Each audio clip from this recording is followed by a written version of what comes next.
جی آج بات کرتے ہیں انسپائریشن پہ۔ اگر آپ اپنی زندگی میں کسی سے امپریس ہو رہے ہیں اور آپ اپنی زندگی میں کسی کو اپنا لیڈر بنانا چاہ رہے ہیں تو یہ کوئی بری چیز نہیں ہے۔ کسی سے امپریس ہونا یا کسی کو لیڈر بنانا یہ کوئی بری بات نہیں ہے، لیکن اس میں اہم بات کیا ہے؟ اس میں اہم بات یہ ہے کہ آپ جس کو اپنا لیڈر بنا رہے ہیں، جس سے آپ اپنی لائف میں امپریس ہو رہے ہیں، آیا وہ پازیٹیو پرسن ہے یا وہ نیگیٹو پرسن ہے۔ اگر آپ نے اپنی زندگی میں کسی نیگیٹو پرسن کو اپنی لائف کے لیے چوز کیا ہے تو آپ سمجھ لیں کہ آپ نے اپنے ہاتھوں سے اپنی لائف کو خود برباد کیا ہے۔ اور اگر آپ کسی ایسے پرسن سے امپریس ہو رہے ہیں کہ جو اپنی لائف میں پازیٹیو ہے تو آپ سمجھ لیں کہ آپ نے اپنے ہاتھوں سے اپنی لائف خود بنائی ہے۔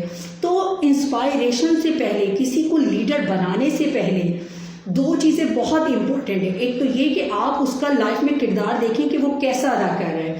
سیکنڈلی یہ کہ آپ اس کی لائف پہ سرچ کریں کہ آیا وہ اپنی لائف میں نیگیٹو پرسن ہے یا پازیٹیو پرسن ہے۔ اگر تو وہ نیگیٹو پرسن ہے اور نیگیٹیوٹی میں اپنی زندگی گزار رہا ہے اور آپ اس سے امپریس ہو گئے، آپ نے اس کو اپنی لائف کے لیے ایز اے لیڈر چوز کر لیا ہے، تو سمجھ لیں کہ آپ کو زندگی میں بربادی سے کوئی نہیں روک سکتا۔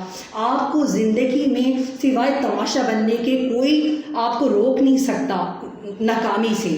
اور اگر آپ کسی ایسے پرسن سے امپریس ہو رہے ہیں جو اپنی لائف میں پازیٹیوٹی میں زندگی گزار رہا ہے اور آپ کے سامنے اس کا کردار فل پازیٹیو ہے، تو آپ سمجھ لیں کہ آپ کو زندگی میں آگے بڑھنے سے کوئی نہیں روک سکتا۔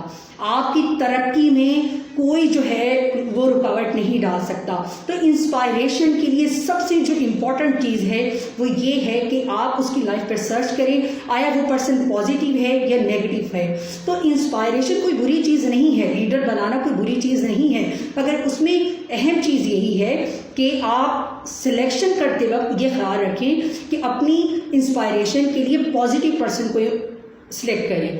اگر آپ نے کسی نیگیٹو پرسن کو چوز کر لیا تو آپ کبھی کچھ نہیں بن سکتے، آپ ترقی نہیں کر سکتے، آپ صرف ڈیڈ ہو سکتے ہیں، آپ سے دنیا کے سامنے تماشا بن سکتے ہیں۔ اور اگر آپ نے کسی ایسے پرسن سے امپریس ہو گئے یا اس کو اپنی لائف کی طور پر لیڈر کے طور پہ آپ نے اس کو چوز کیا ہے کہ جو پازیٹیو ہے، تو یاد رکھیے گا دنیا میں کوئی انسان آپ کو ترقی سے نہیں روک سکتا۔ آپ قدم بہ قدم آگے بڑھتے جائیں گے اور ترقی کرتے جائیں گے۔ میری بات ہمیشہ یاد رکھیے گا اور میری بات پر ہمیشہ عمل بھی کیجیے گا، کیونکہ میں آپ کو وہ بات بتا رہی ہوں جن راستوں سے گزر کر میں آئی ہوں۔ تو انسپائریشن سے پہلے، سلیکشن